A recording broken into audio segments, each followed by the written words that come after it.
4, 6, 8, 10, 12, 14. C'est quelque chose de relativement nouveau, le commerce équitable. Il y a beaucoup de produits nouveaux et ils marchent tous bien, hein. Il y a de l'humain là-dedans. Mais là, il faut qu'on accélère encore les développements, qu'on aille encore plus vite. 14, 16, 18, 20. Le commerce équitable, c'est donner une image un peu sociétable de la grande distribution qui ne l'a pas toujours eu. 20, 22, 24, 26. Alors le chiffre d'affaires commerce équitable pour Carrefour, c'est à peu près 18 millions d'euros. Le chiffre d'affaires a augmenté de 40% au niveau de l'enseigne Intermarché. Je vérifie ma petite note, mais c'est 6 millions. C'est 6 millions d'euros. On explique aux clients ce qu'est le commerce équitable, le partage des richesses de la terre. Avoir des produits qui vont donner du sens à leur consommation. Les aider de passer de consommateurs au consommateur. 28, 30. 30, 32. Consommateur, consomme acteur. Notre époque raffole des calembours et trompe-oreilles. Elle adore jouer avec les mots. Est-ce toujours pour le plaisir? Voyons. Voyons de plus près, en commençant par regarder autour de nous. Du fast-food à la crème glacée, en passant par le Petit Noir et le Resto Chic, toutes les grandes enseignes qui peuplent nos villes ont aujourd'hui un même mot à la bouche. Équitable. Commerce équitable. Chez ces grands de la distribution, le commerce équitable représente 1% du chiffre d'affaires. Mais si l'on parle d'augmentation des ventes, alors là, c'est spectaculaire. 40% de plus par an. Qu'est-ce que cela veut dire au juste? Que d'ici peu nous fêterons tous, au nord comme au sud, les fiançailles de l'économie et de la morale? Y aurait-il soudain une alliance entre le business et la philanthropie? Ou bien...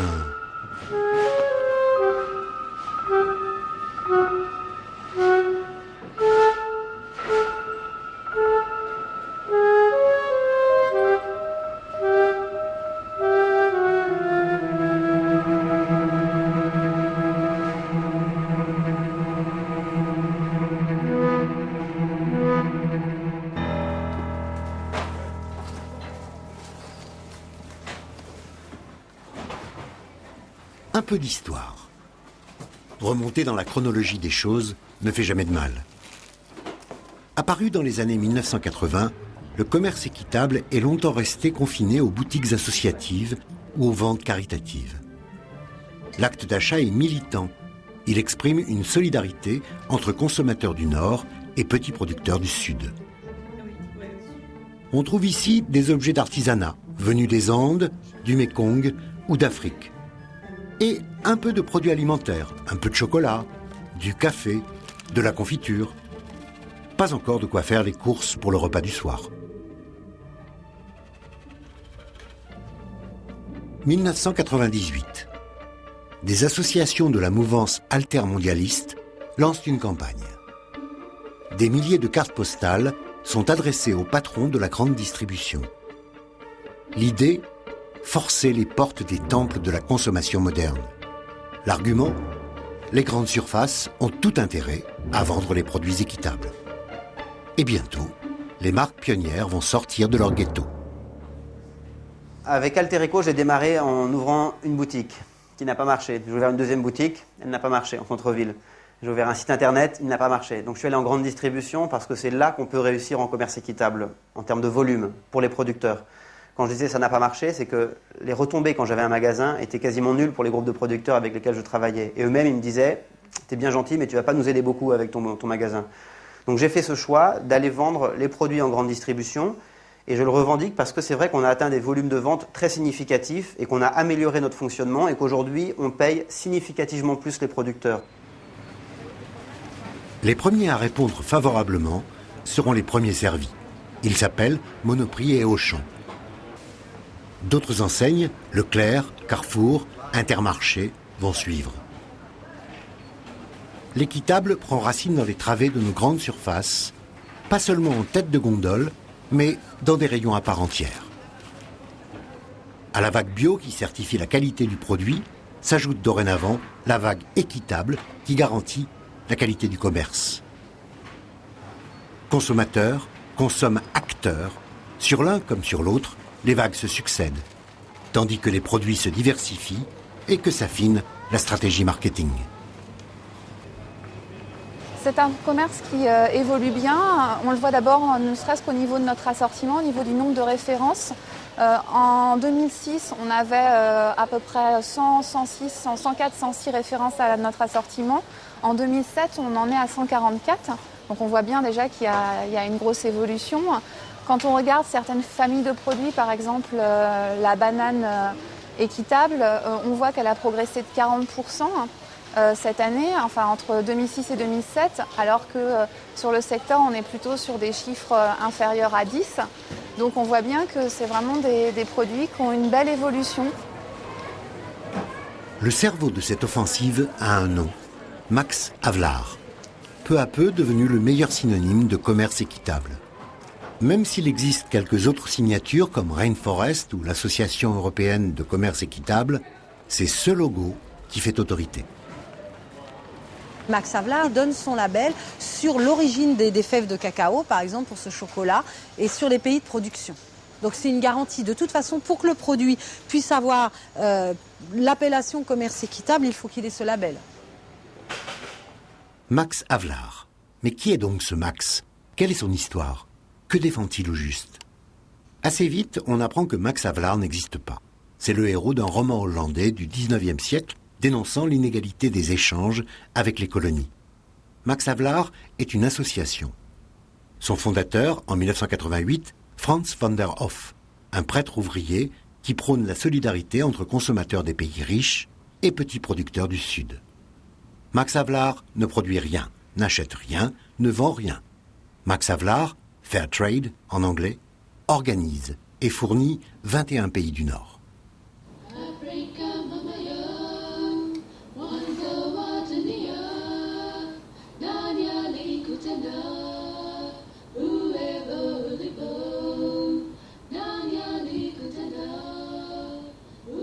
À travers sa filiale Flossert, Max Havelaar certifie plus de 600 coopératives, soit presque 1,5 million de petits producteurs dans 60 pays. Les règles sont simples. Les petits producteurs, regroupés en coopératives, bénéficient d'un tarif minimum garanti, quelles que soient les fluctuations du marché. L'acheteur doit préfinancer ses achats et verser une prime de développement en fonction des volumes achetés. Reconnue mondialement comme le symbole du commerce équitable, l'association semble aujourd'hui happée par la vague néolibérale. Max Havelaar est arrivé en grande surface. Aujourd'hui, oui, il y a des grandes entreprises qui frappent à la porte. Pour nous, ce n'est pas un souci. C'est simplement qu'on arrive à garder l'esprit du commerce équitable et faire que dans les gammes de ces entreprises qui portent le label, on soit dans le commerce équitable, dans l'impact au niveau des familles de producteurs pour qu'ils puissent justement bénéficier d'un commerce à visage humain. Maintenant, que parce qu'ils proposent en fait une gamme de commerce équitable aux consommateurs, ils fassent de la communication derrière, moi je trouve que c'est très sain. Mais c'est parce que c'est vous consommateur, moi consommateur, l'auditeur consommateur. C'est-à-dire que si on est consommateur, pour acheter le produit, on sait qu'il faut savoir qu'il existe. Il faut savoir le repérer. C'est tout le travail de communication que font les grandes surfaces. Moi je ne peux que me féliciter.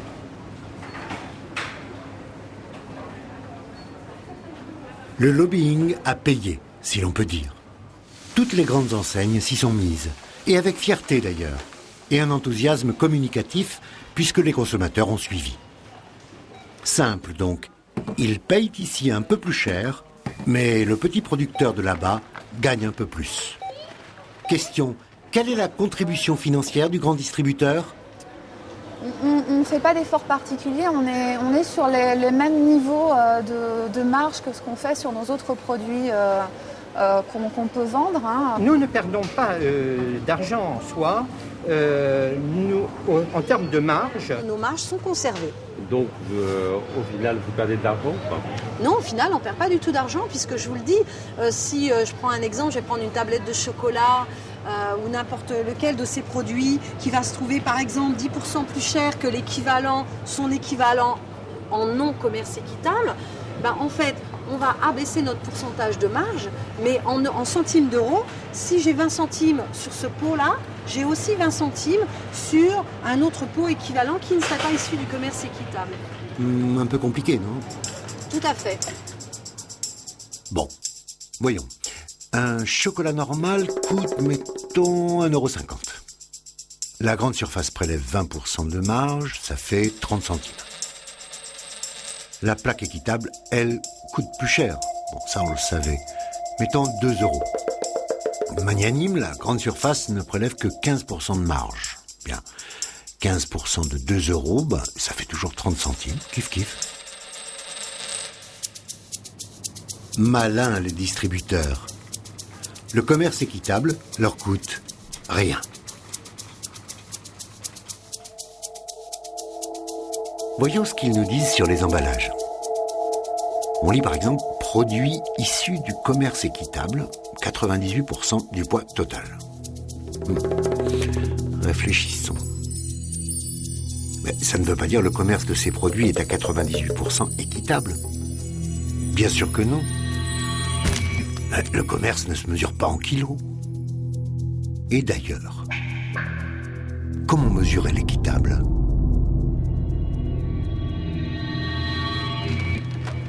Il se passe tellement de choses, de la matière première jusqu'au caddie. Toute une chaîne industrielle et commerciale. Or, dans bien des cas, c'est la même chaîne qu'emprunte le commerce équitable. Bon, notre fameuse tablette de chocolat. Remontons la filière. La voici dans les rayons de la grande distribution, chez Auchan, chez Carrefour ou Leclerc. Si j'ai bien compris, l'enseigne a passé la commande par l'intermédiaire de sa centrale d'achat à un fournisseur. Ce fournisseur s'est adressé à un industriel pour fabriquer les tablettes. Et cet industriel, en fonction des commandes, a besoin de pâte de cacao. Il s'adresse donc à un fabricant de pâte de cacao. Pour faire cette pâte, le fabricant a besoin de fèves, des fèves de cacao. Il passe un contrat avec un importateur qui les fait venir d'Afrique ou d'Amérique latine par bateau. L'importateur les a achetés à un autre fournisseur basé dans le pays d'origine. Et celui-ci les a lui-même achetés sur le marché local, plus ou moins directement, aux producteurs locaux de fèves de cacao. C'est ça la filière. 98% de matières premières équitables, oui, ici. Payé à un juste prix, c'est exact. Mais ensuite, c'est un retour au commerce ordinaire, non ? Comme pour n'importe quel autre produit ?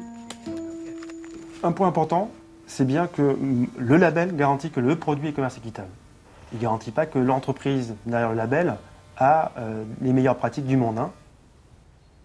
Il faut que le label Max Havelaar soit très vigilant pour vérifier qu'il n'y ait pas des gens qui trichent. Et l'enjeu principal, il n'est pas forcément au niveau des distributeurs, mais il est au niveau des traders. Ces commerçants qui sont déjà les leaders mondiaux du riz, du thé, du jus d'orange, etc.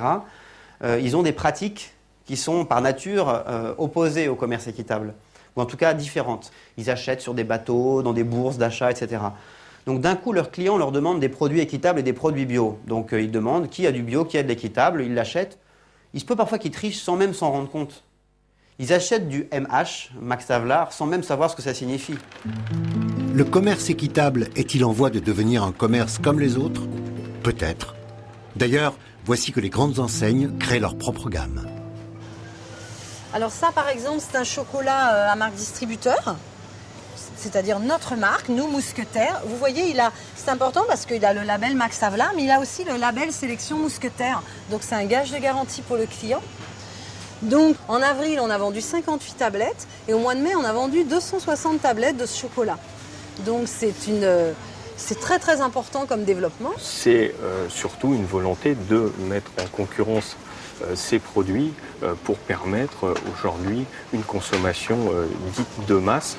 Pour permettre justement de démocratiser, de rendre encore plus accessibles ces produits à valeur pour nos clients.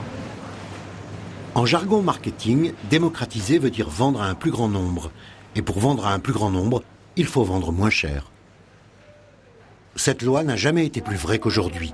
Et de fait, les produits équitables des marques de distributeurs sont 20% meilleur marché que celles des marques pionnières. Ailleurs, on résiste.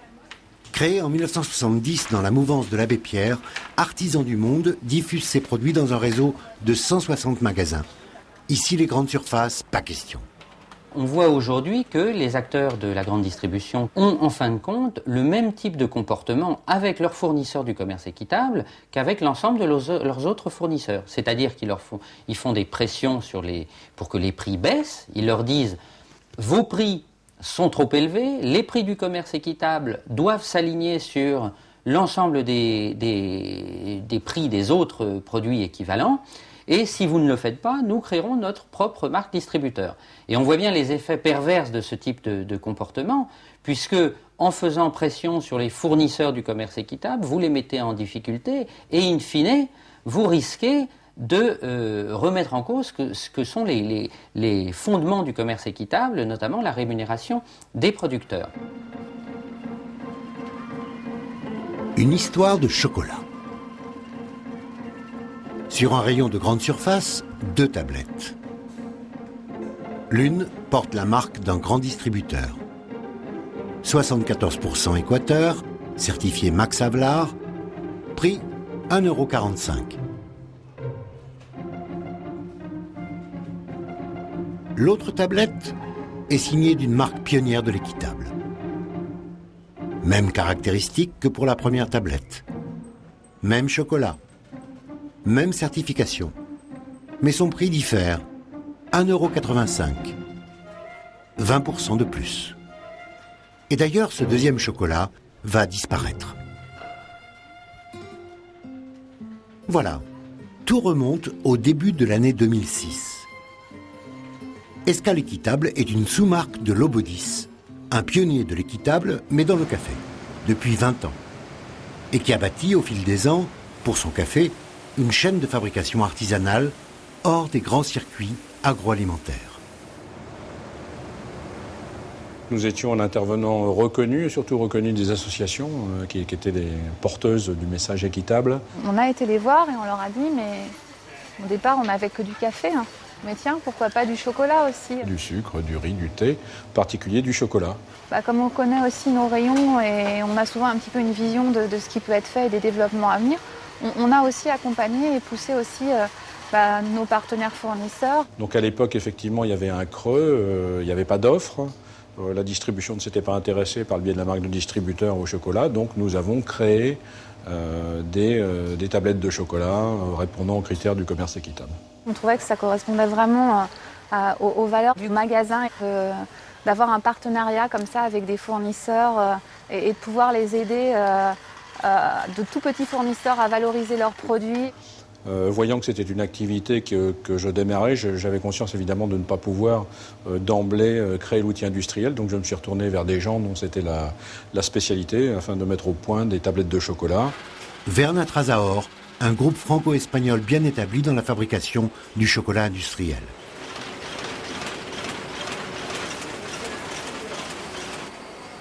Bien. Voyons comment ça s'est passé. Fort de son contrat avec Carrefour, Lobodis passe commande à Natrasaor.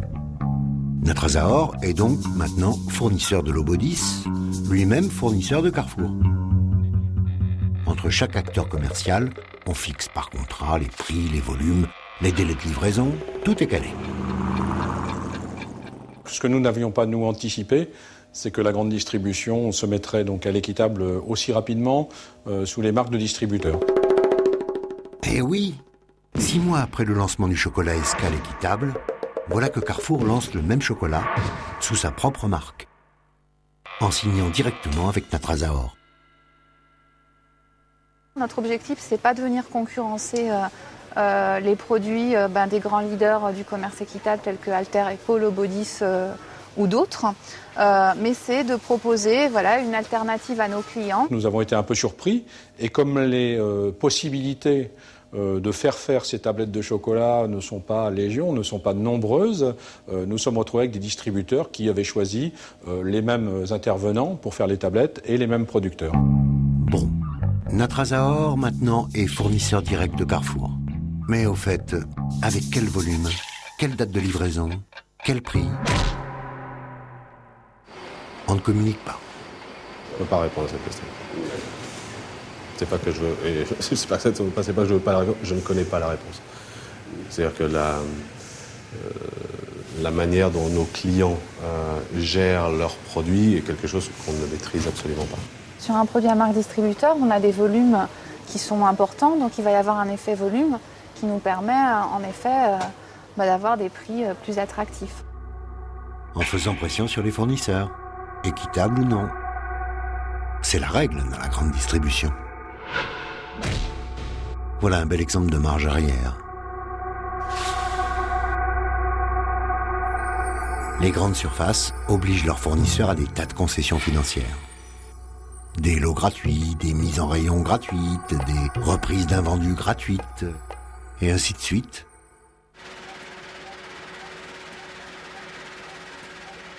Dans le même temps, chez Natrasaor, les machines tournent à plein régime. Et elles ont besoin de matières premières. D'autant que tous les grands distributeurs veulent maintenant leur chocolat équitable. À la fin de l'année 2006 et au début de l'année 2007, nous avons été confrontés à deux phénomènes.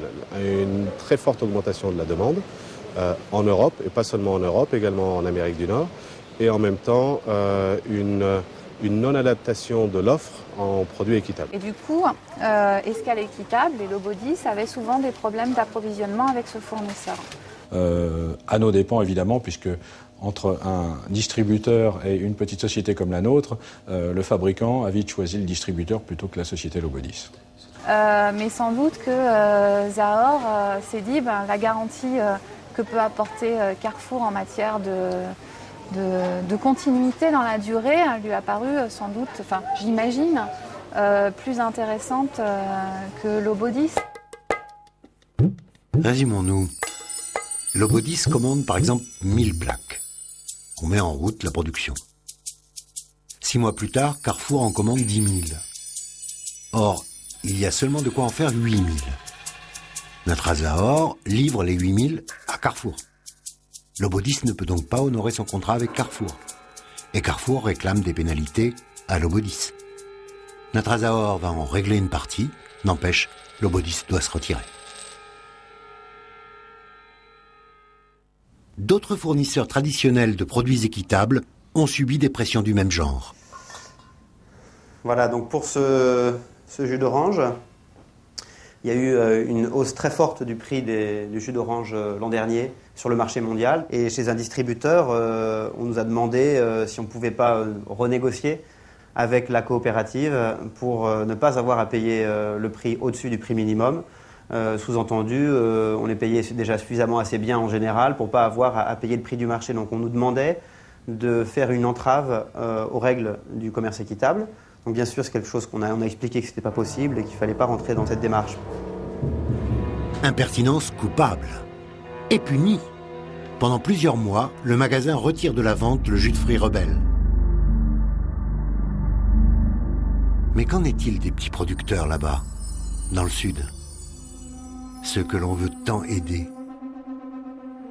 Ils subissent eux aussi les conséquences de nos parties de bras de fer. Et comment appeler ça? Des dommages collatéraux?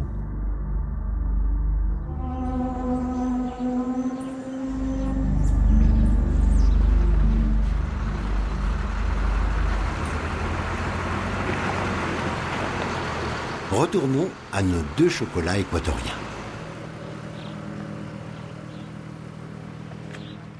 La coopérative FEDECADE réunit 6 associations de petits producteurs de cacao biologique.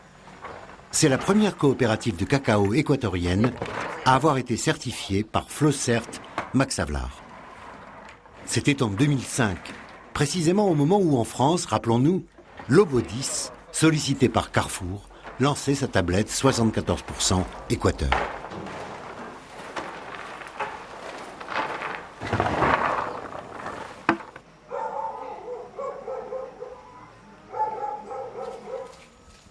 3 ans après, sacré revers. Pour la plupart des 1500 petits producteurs membres de la FEDECADE, rien n'a vraiment changé.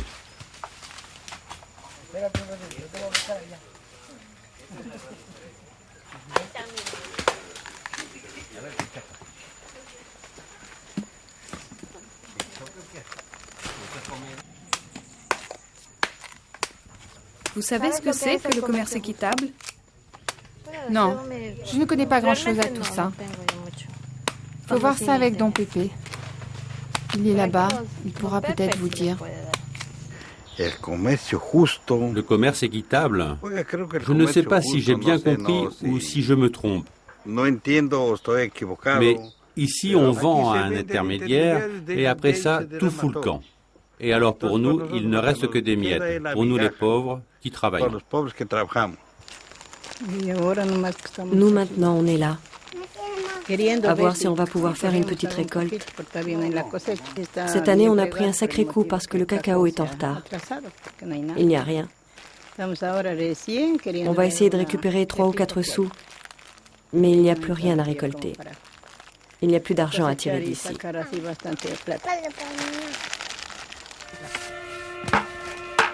Des conditions climatiques défavorables, et ce sont les récoltes successives qui en pâtissent.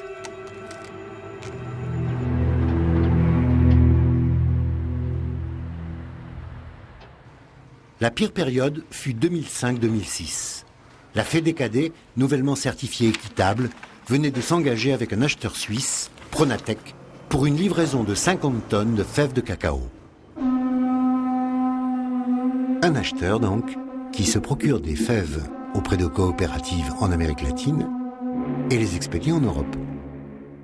Là, il les fait transformer en pâte de cacao qu'il vend à Natrasaor. L'acheteur de Pronatec, le voici, Stéphane Bloch. Il parcourt l'Amérique latine pour établir des contrats avec les coopératives. Avec FEDECADE, nous avons eu un problème de non-livraison. Nous avons eu un contrat pour du cacao commerce équitable et nous n'avons pas reçu livraison. Alors, tandis que nous, au moment de faire le contrat d'achat de FEDECADE, j'avais vendu ce cacao à un client. Et pour moi, comme société d'importateur, ma première priorité était de respecter mes contrats avec mes clients. Tandis qu'en Équateur, la FEDECADE tarde à livrer ses fèves, à Saint-Étienne, les chaînes de Natrasaor s'emballent. Fin 2006, rappelons-nous, Carrefour lance son chocolat. Résultat, pénurie de fèves. L'Obodis n'est pas le seul à être mis en accusation. En Équateur, la FEDECADE subit le choc. Voici le contre-champ de l'histoire, version sud.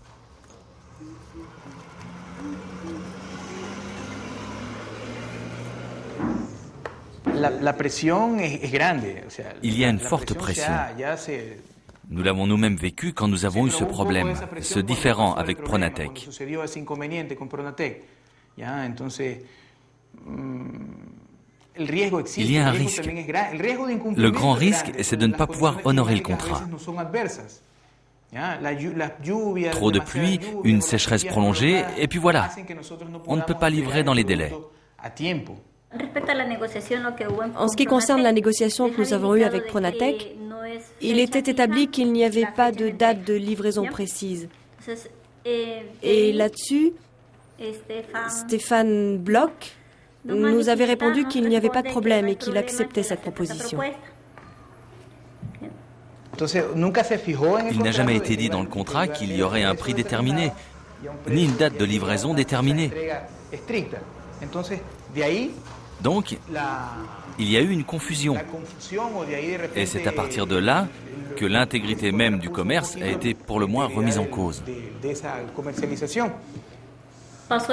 Le temps passait et on est arrivé à la seconde année, en 2007.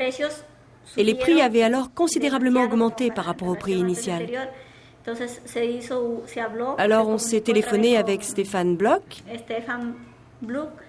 et on a abouti à un accord sur un nouveau prix pour les 25 premières tonnes. Il faut savoir que les petits producteurs sont en droit de vendre au prix du marché quand celui-ci est supérieur au prix garanti par Max Havelaar. Et donc, j'ai dû acheter le cacao plus cher de que je l'avais vendu, mais pour maintenir notre contrat avec notre client, j'ai dû faire ça. Je n'avais pas d'alternative que d'acheter cher et vendre moins au marché et assumer la perte. Mais ensuite, on est resté à attendre pour les 25 autres tonnes. Il a dit qu'il allait revoir ses prix et qu'il nous les communiquerait. Et puis on a perdu le contact.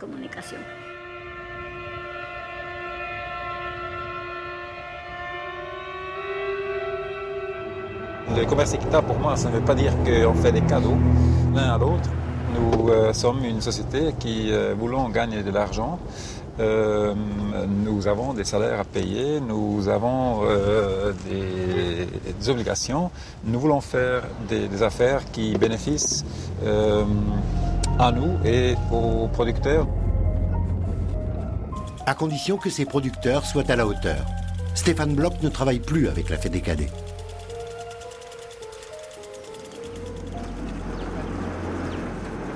Il s'est retourné vers la Fortaleza, dans une vallée aux conditions climatiques bien plus clémentes.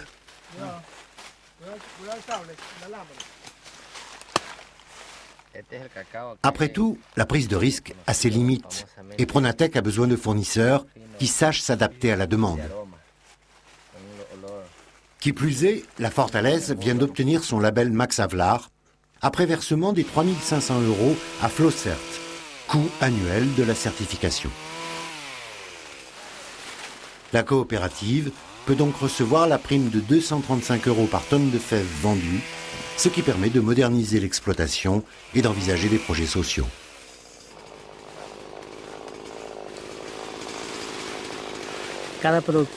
Chaque producteur a droit à 2 consultations par an avec un médecin avec qui nous avons déjà un contrat et également 20% de rabais sur les médicaments.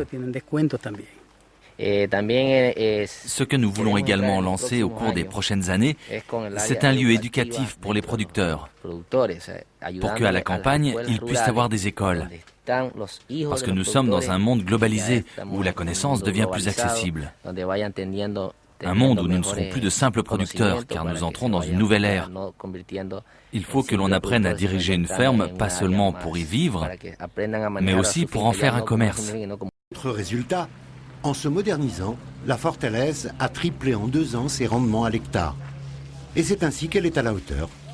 À la hauteur de quoi exactement? Du boom européen du chocolat équitable. Ça, c'est votre chocolat. Ça se vend en France, dans les grandes surfaces. Je t'en ai amené d'autres qui sont fabriqués avec votre cacao. Je peux te demander combien ça coûte une tablette de chocolat comme celle-ci, sur le marché? Je crois que ça coûte en France quelque chose comme 1,45 € la tablette. Alors ça fait $2 et c'est à peu près $2,20. Je pense que tu pourrais dire aussi que ça équivaut au prix que tu me payes pour une tonne de cacao. Si je te l'achète si peu cher, c'est parce que eux là-bas vendent à bas prix. Une jolie petite leçon de commerce international. Arrêtons-nous un instant là-dessus. Berto, l'équatorien, sait qu'il produit du très bon cacao, très recherché. Il voudrait le vendre plus cher. Malheureusement, il ne fait pas le poids face aux géants de la distribution qui détiennent la quasi-totalité du marché et qui écrasent les prix. Les prix des tablettes, notamment. Ils vendent moins cher pour vendre plus, pour gagner plus. Et pour vendre moins cher, il faut acheter moins cher. C'est comme ça tout au long de la chaîne, jusqu'à la coopérative. Et donc, pour augmenter leurs bénéfices, les coopératives n'ont qu'à produire plus. Le but étant de faire plus de volume, est-ce que demain, les grossistes initiaux pourront assurer les volumes? Ça, c'est la question de l'avenir. Et c'est une question qui vous préoccupe, parce que si ça ne suit pas... Si ça ne suit pas, ça sera très compliqué, puisque aujourd'hui, c'est quand même un marché que l'on souhaite mettre en avant. Et le client est très sensible au suivi des références et au suivi de l'approvisionnement. Donc nos enjeux en termes d'achat par nos centrales est très important. Max Havelaar et Flowcert ont également la responsabilité de valider de plus en plus de coopératives dans les pays producteurs, que ce soit au Pérou, que ce soit en Équateur, de façon à assurer que la matière première soit disponible en quantité suffisante pour répondre à la demande croissante des consommateurs. Vous n'êtes pas un peu pourvoyeur d'un marché de la grande distribution et de son business? Non, on est plutôt pourvoyeur d'espoir. Toute tablette vendue, ça veut dire une famille qui en bénéficie à des conditions premium, à un mieux notable en fait sur son quotidien. Donc moi, s'il y a de plus en plus de consommateurs qui demandent, et s'il y a de plus en plus d'industriels, de distribution qui s'engagent, pour moi, c'est plus de débouchés pour faire du mieux en fait au niveau des familles agricoles. Donc je dirais pas que c'est... c'est vrai que dans le commerce équitable, il y a commerce et équitable. Mais pour moi, je vois avant tout en fait le côté équitable. Bien, bon, toujours plus. Ce commerce équitable-là s'engage à suivre les rythmes de la grande distribution. Bravo à ceux qui peuvent prendre le train en marche.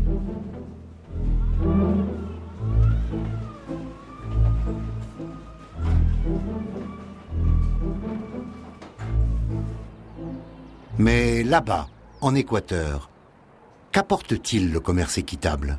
Est-ce qu'il participe réellement au développement national? La réponse à cette question, c'est fondamentalement oui, dans le sens où on ne peut pas critiquer le commerce équitable en tant que pratique. C'est une pratique très bonne. Elle n'est pas suffisante. C'est ça la question. Elle n'est pas suffisante parce que si le consommateur se limite à aller acheter un produit de commerce équitable, probablement ça va nous aider ça va aider une petite communauté paysanne des Andes ou de la côte, mais il faut comprendre que ça c'est un tout petit morceau de l'économie des pays du Sud et que ces bonnes actions, disons, vont avoir un impact positif sur un petit groupe de la population, mais les mauvaises actions que les politiques de l'Union européenne ou les politiques extérieures de la France vont avoir sur les pays du Sud vont carrément annihiler toutes les bonnes intentions dans l'autre sens. Soyons encore plus précis. L'Union européenne et l'Union andine, dont est membre l'Équateur, négocient actuellement un traité de commerce. Les choses se passent mal. Au nom de la libre concurrence préconisée par l'OMC, Organisation mondiale du commerce, l'Europe veut imposer aux pays andins l'ouverture de leur marché public. Les pays andins résistent. Les fonds utilisés pour la construction de routes, d'écoles ou d'hôpitaux doivent rester au pays. Si on n'arrive pas à faire une politique interne d'achat public qui supporte la prolifération, le renforcement des initiatives d'économie solidaire, parce qu'il y a un traité avec l'Union européenne qui nous l'interdit, alors comment est-ce qu'on peut dire que vraiment l'Europe est en train de promouvoir un développement différent, un développement plus juste? Ouverture des marchés. L'Amérique latine, c'est 500 millions de consommateurs potentiels. Les géants de la grande distribution sont déjà dans le paysage. Ici, à Quito, c'est l'américain Walmart. Dans d'autres pays, c'est Carrefour. Au rayon café, seulement des marques étrangères, même si l'Équateur compte parmi les premiers producteurs mondiaux. Et évidemment, ici, pas d'équitable, mais du commerce conventionnel. Dans ce contexte, comment lutter? Certains pointent les trahisons et s'insurgent, tout en expérimentant d'autres formes de commerce équitable.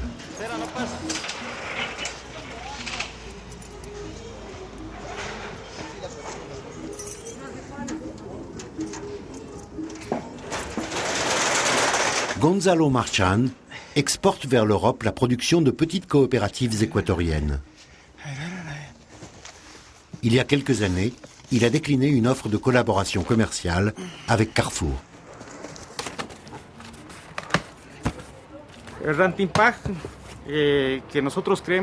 Nous avons créé Rantinpac pour faire un autre commerce équitable. Donc, nous ne soutenons pas ce type d'initiative qui vise à s'approprier le commerce équitable à des fins uniquement commerciales. Je pense qu'ils organisent de grandes campagnes de promotion pour attirer les consommateurs et vendre leurs produits conventionnels.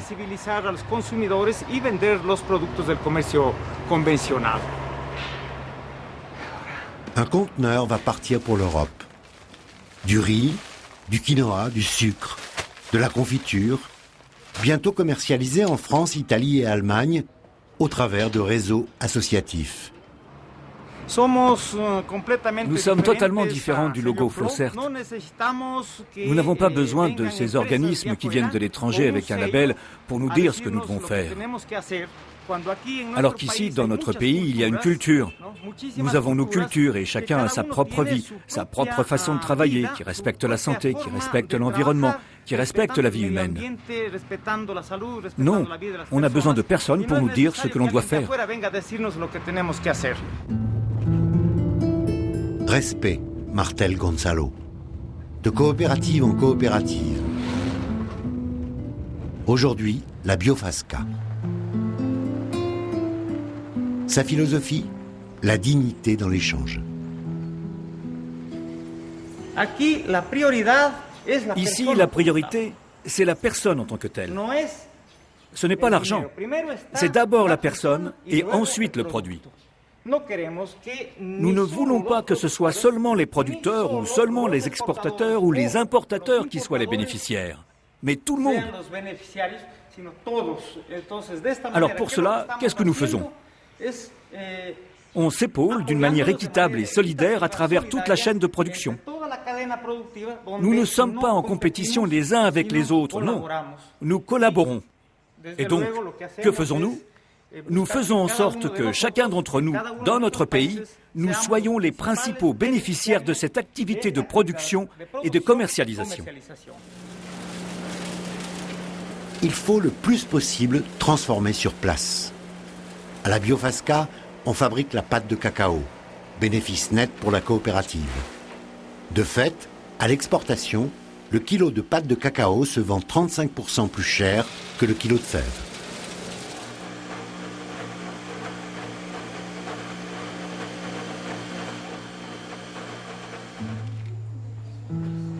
Pour Gonzalo, Michel Besson est davantage qu'un simple client étranger. C'est un partenaire, un ami.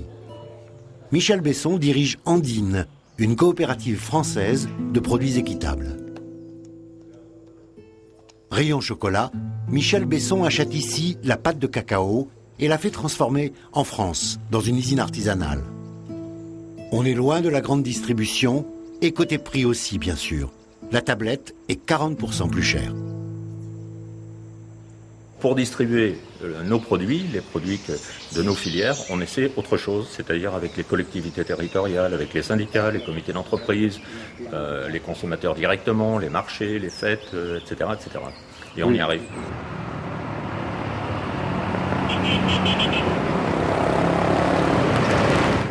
Une autre coopérative plus loin. On y fabrique le sucre qui, exporté avec la pâte de cacao, servira à la fabrication du chocolat équitable. Longtemps, ces producteurs ont vendu leur canne pour presque rien à des acheteurs locaux, lesquels les monnayaient beaucoup mieux auprès d'industriels étrangers. Aujourd'hui, le projet fait vivre 17 familles. Notre priorité, ce n'est pas le marché en tant que tel. Notre priorité, c'est la souveraineté alimentaire, ce qui veut dire l'autosuffisance alimentaire. Et une fois que cette autosuffisance est assurée, s'il y a des excédents, oui, là ça part pour le marché international. Mais nous ne voulons pas que se développe ici une monoculture qui va détruire l'harmonie avec la nature.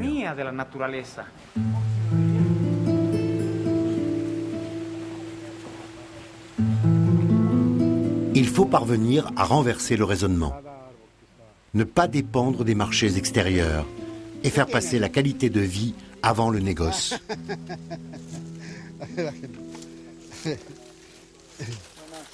Hay mandarinas. Por favor. Cada uno de los campesinos tenemos 10, 15, 20 hasta 40. Chaque paysan possède 10, 15, 20, voire 40 ou 100 hectares. Et donc, nous produisons non seulement du cacao, nous faisons du foin pour les vaches, nous semons du maïs, de la palme, d'autres produits, de la yucca, tout ça pour notre consommation quotidienne. Pourquoi? C'est plus de sécurité? Nous pensons que nous devons avoir une production intégrale, que nous devons produire d'abord tout ce qui est nécessaire pour nos besoins domestiques et ensuite, ce qui reste, alors oui, on peut le vendre. Voilà qui est clair. Inutile de compter sur ces petits producteurs-là pour alimenter les rayons de la grande distribution, même en les rémunérant au juste prix.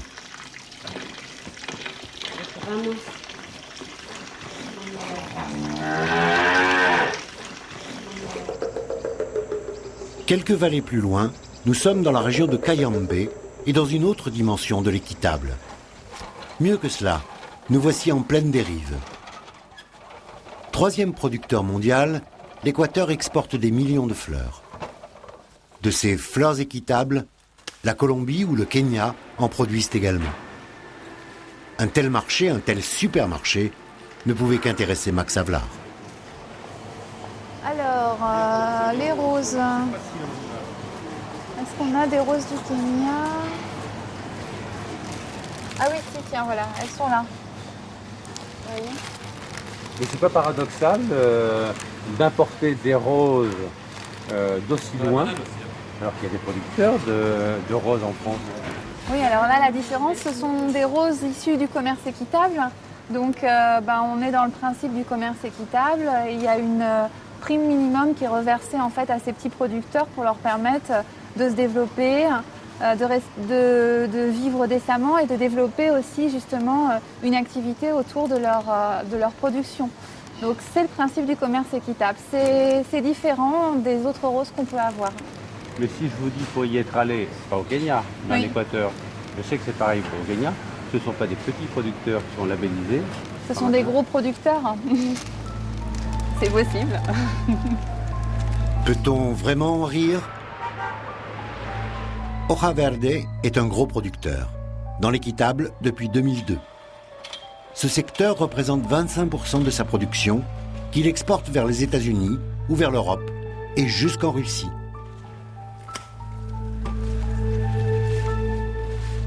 Et voici son patron, lancé dans une superbe démonstration de marketing. On a vu que le chocolat allait très bien avec les fleurs. Vous voyez cette boîte? Elle est destinée au marché américain. On va la vendre par email et par FedEx, ce qui permet au client de commander chez lui directement par Internet, et dans les 4 ou 5 jours qui suivent, il reçoit les fleurs et le chocolat à la maison. Des fleurs et du chocolat certifiés Flossert. Ici, ce ne sont plus des petits producteurs qui sont estampillés équitables, mais des entreprises. Sur quelle base? Un meilleur respect du droit du travail équatorien, salaire, hygiène, sécurité, et puis l'octroi d'une prime au comité des salariés pour développer des projets collectifs. Progrès social, si c'est appliqué, tant mieux. Mais le commerce équitable, n'y perd-il pas son âme? Nous pensons que le commerce équitable, il doit bénéficier à des petits producteurs.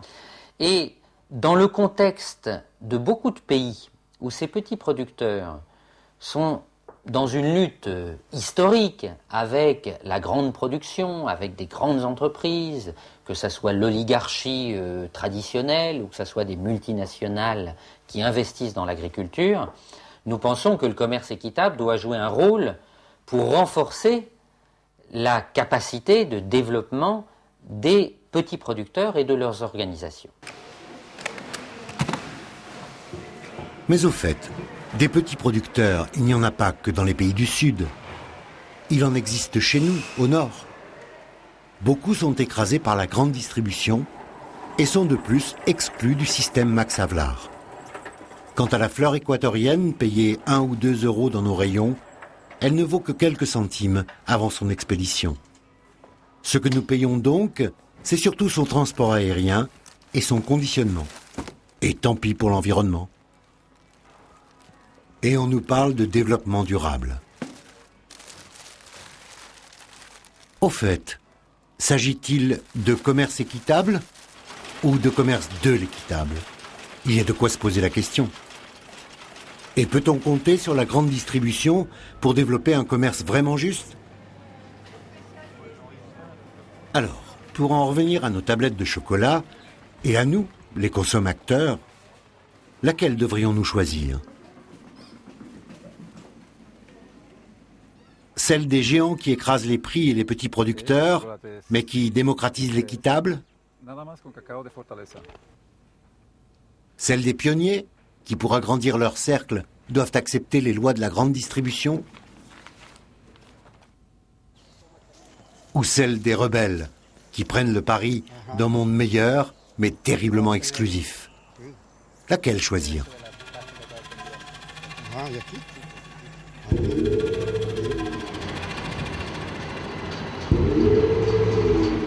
Nous n'avons pas la réponse.